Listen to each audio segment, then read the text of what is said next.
Hello everyone, welcome to Web Solution. In today's video, I'm going to show you how to delete a TikTok story. Make sure to watch the whole video to learn how. Let's begin.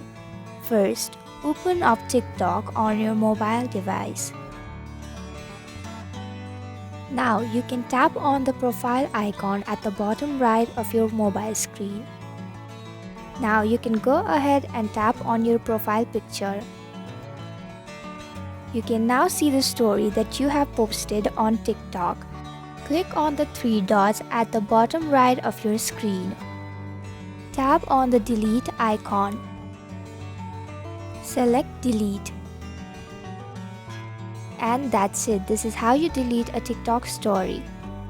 I hope you found this video helpful. If you did, please click on the thumbs up button. If you have any questions or thoughts, type them in the comments below.